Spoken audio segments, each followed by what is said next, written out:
नमस्कार साथियों, स्वागत है आप सभी का एक बार फिर से अपने YouTube channel DC geography classes में।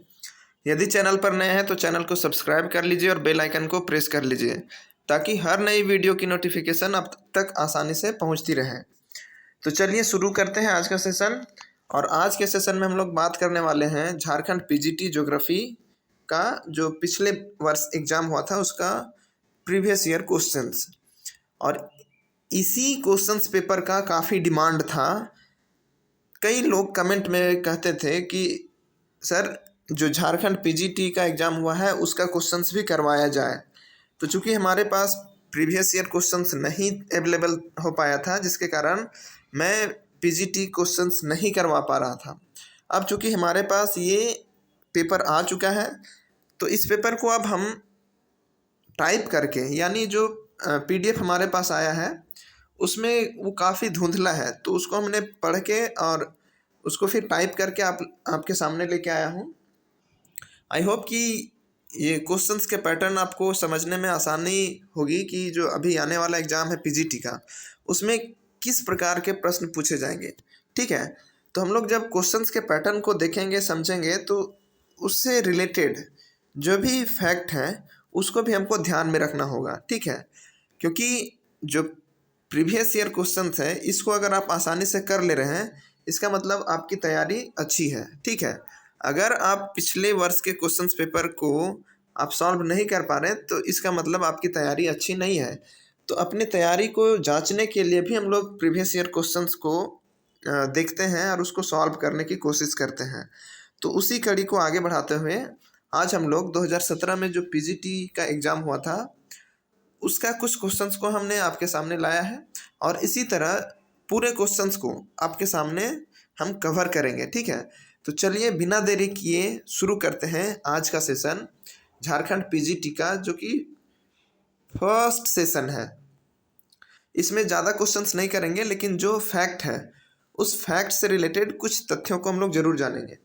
तो जो पहला क्वेश्चन है उसमें पूछा गया है कि 2011 के जनगणना के अनुसार झारखंड में अनुसूचित जनजातियों की जनसंख्या कितनी है। यानी झारखंड में अनुसूचित जनजाति की संख्या पूछ रही है प्रतिशत में। ठीक है, अगर झारखंड में अनुसूचित जनजाति की बात करें तो ये पूरे झारखंड का 26% जो जनसंख्या है, पॉपुलेशन है, वो अनुसूचित जनजातियों का जनसंख्या है। ठीक है, कितना? 26%। अब जब हम झारखंड में जनजातियों की बात करते हैं तो झारखंड की जो सबसे पुरानी जनजाति है ये सबर को माना जाता है। ठीक है, सबर झारखंड की सबसे प्राचीन जनजाति मानी जाती है जो कि आज विलुप्त के कगार पर है। बहुत कम संख्या सबर की बची है झारखंड में। अगर जनजातियों की संख्या के आधार पर पूरे देश में झारखंड का स्थान देखें तो ये चौथे स्थान पर है। ठीक है, पूरे देश में भारत जनजातियों की जनसंख्या की दृष्टि से चौथे स्थान पर है। अगर झारखंड में हम बात करें तो सबसे अधिक यानी सर्वाधिक अनुसूचित जनजाति वाला जो जिला है वो कौन सा है? तो गुमला है। ठीक है, गुमला में सबसे अधिक 68.4% जो पॉपुलेशन है वो आपको अनुसूचित जनजाति का है, इसलिए गुमला सबसे अधिक जनजाति वाला जिला है। ओके, अब हम झारखंड में जनजाति की बात करें तो सबसे बड़ी जनजाति झारखंड में संथाल जनजाति है।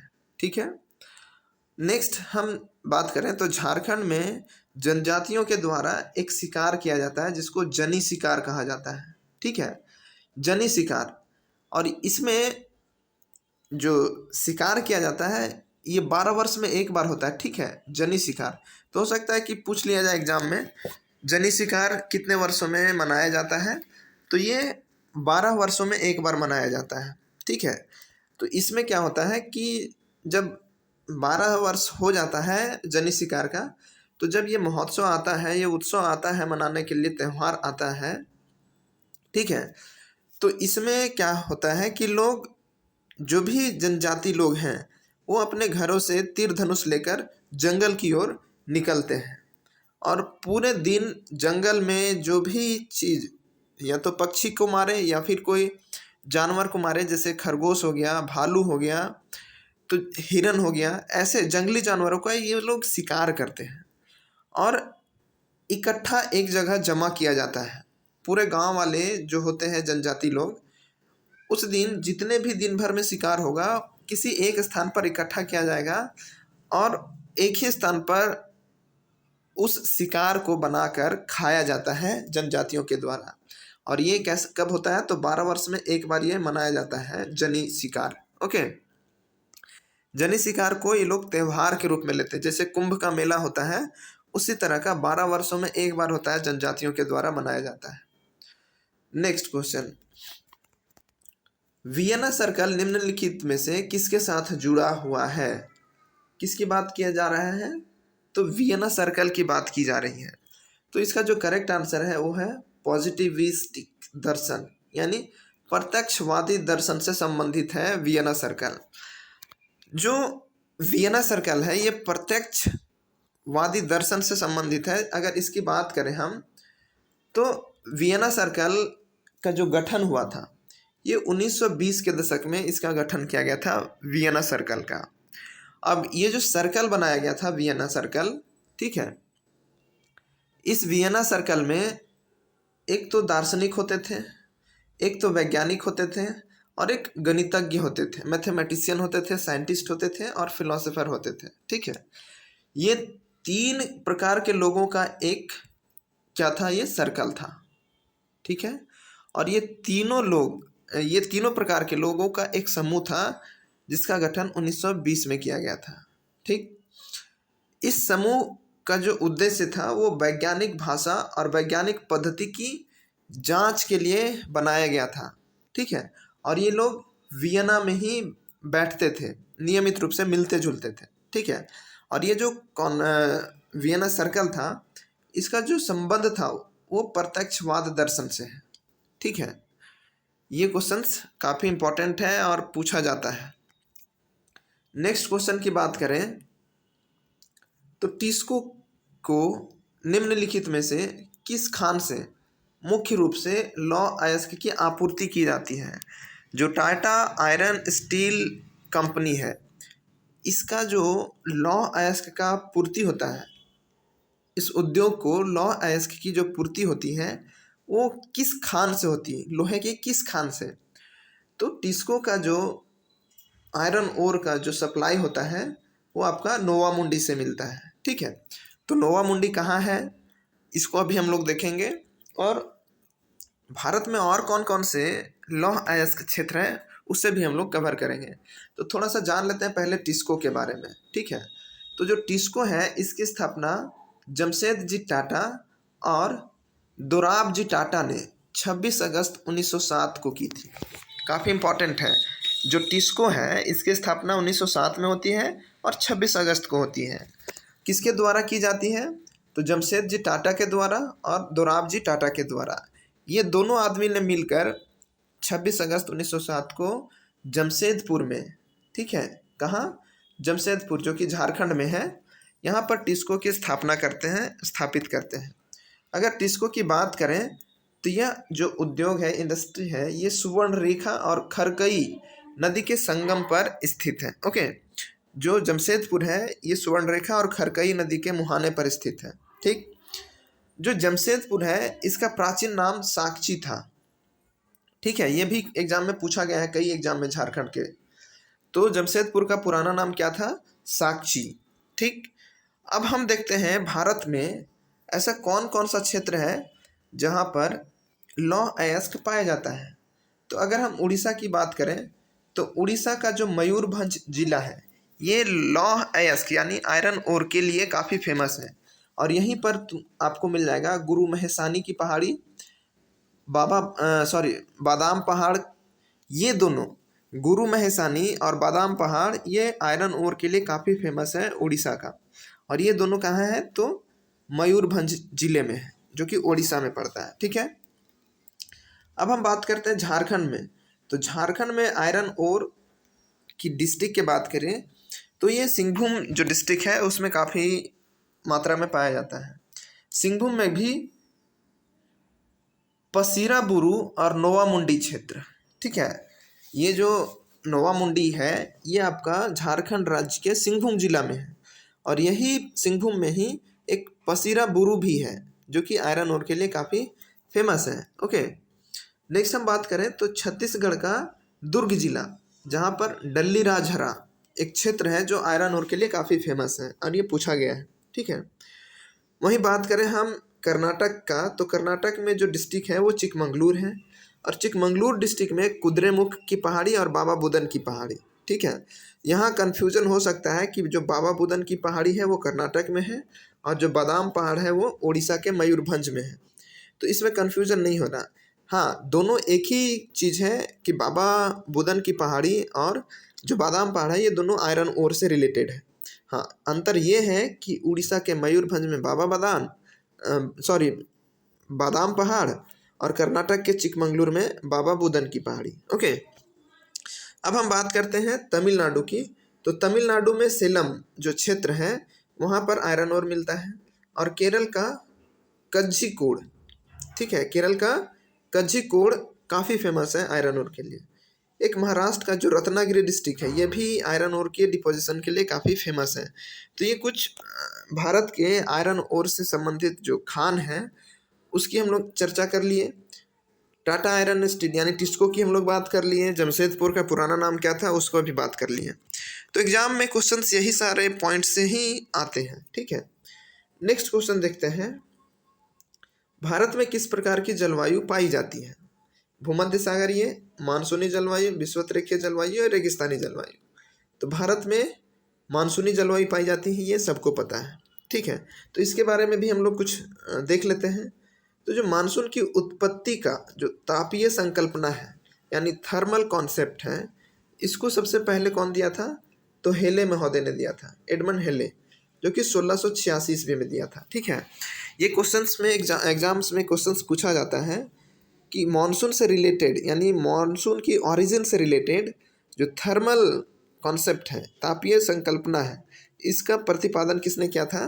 तो इसका प्रतिपादन हेले महोदय ने किया था। कब? तो डेट भी इंपॉर्टेंट है, याद रखिएगा, 1686। ठीक है, जो तापीय संकल्पना है ये क्या है? तो तापीय संकल्पना के अनुसार जो मॉनसून है इसकी उत्पत्ति पृथ्वी पर स्थल तथा जल के असमान वितरण और उसके गर्म एवं ठंडा होने के विरोधी स्वभाव के कारण होती है। यहाँ समझिएगा, जो थर्मल कॉन्सेप्ट है यानी तापीय संकल्पना है, इसके अनुसार क्या कहा जा रहा है कि जो मानसून की उत्पत्ति होती है ये कैसे होती है? तो जो पृथ्वी पर स्थल और जल का असमान वितरण, असमान वितरण कहने का क्या तात्पर्य है? तो संपूर्ण पृथ्वी पर लगभग 71% जल है और 29% भाग पर स्थल है। तो ये समान तो हुआ नहीं, असमान हुआ। तो पृथ्वी पर स्थल और जल के असमान वितरण हो गया। अब जब असमान वितरण इसका है तो जो गर्म और ठंडा होगा इसमें भी अंतर होगा। तो जो स्थल खंड है वो कम मात्रा में है लेकिन तेजी से गर्म होता है, और महासागर जो कि अधिक मात्रा में है वो देरी से गर्म होता है। तो यही है विरोधी स्वभाव, जिसका मात्रा कम है वो तीव्रता से गर्म हो रही है और जिसकी मात्रा अधिक है वो देरी से गर्म हो रही है। तो मानसून की उत्पत्ति का जो रीज़न है, कारण है, जो तापीय संकल्पना कहती है वो ये कहती है कि मानसून की उत्पत्ति पृथ्वी पर स्थल और जल के असमान वितरण और उसके गर्म और ठंडा होने के विरोधी स्वभाव के कारण होती है। किसकी उत्पत्ति? मानसून की उत्पत्ति। ठीक, अब मानसून का अभिप्राय होता है एक वर्ष के दौरान वायु की दिशा में ऋतु के अनुसार परिवर्तन। ठीक है, जो मानसून है ये क्या होता है इसका अर्थ? तो मानसून का अर्थ ही होता है वायु की दिशा में ऋतु के अनुसार परिवर्तन होता। ठीक है, अब जो सूर्य है ये जब उत्तरायण और दक्षिणायन होती है तो इसी के अनुसार हवाओं का जो रुख है वो भी बदलता है। जिस क्षेत्र में सूर्य की स्थिति पाई जाती है उस क्षेत्र में जो एयर है वो वार्म होता है, गर्म होता है, और जब एयर गर्म होती है तो ऊपर उठता है, अपलिफ्ट होता है, और नीचे जो ब्लैंक स्पेस बचता है उसे भरने के लिए ठंडी हवा आती है। और यही जो टेम्परेचर के कारण जो इनइक्वालिटी क्रिएट होता है यानी असमानता जो उत्पन्न होती है, उसी के कारण क्या होता है? मानसून की उत्पत्ति होती है। ओके, आई होप कि आपको समझ में आ रहा होगा। नेक्स्ट है, एक जगह जहाँ एक विशेष पौधे या पशु रहते हैं उसे क्या कहा जाता है? एक ऐसा क्षेत्र जहाँ एक विशेष पौधा या विशेष पशु रहते हैं उसे क्या कहा जाता है? मान लेते हैं, पहले इसका हम लोग आंसर देखते हैं। पारिस्थितिकी कहते हैं, वास कहते हैं, दहल कहते हैं या कोलाबा कहते हैं। तो ऐसे स्थान को हम लोग वास कहते हैं। मान लेते हैं कि कोई एक क्षेत्र है, यहाँ किसी विशेष प्रकार की एक वनस्पति या पौधा पाया जाता है, ठीक है। तो ये पौधा केवल इसी क्षेत्र में पाया जाएगा, बाकी और किसी क्षेत्र में नहीं। तो ये जो स्थान है इस पौधे के लिए वास स्थान है, यानी इसके रहने योग्य स्थान यही है। इसी तरह अगर मान लेते हैं इसी क्षेत्र में कोई पशु रहता है जो कि किसी अन्य क्षेत्र में नहीं रह सकता, तो ये क्षेत्र उस पशु के लिए क्या कहलाएगा? वास स्थान, यानी रहने योग्य स्थान। ओके, आई होप कि आपको समझ में आया होगा। तो इसका करेक्ट आंसर क्या हो जाएगा? Option number B.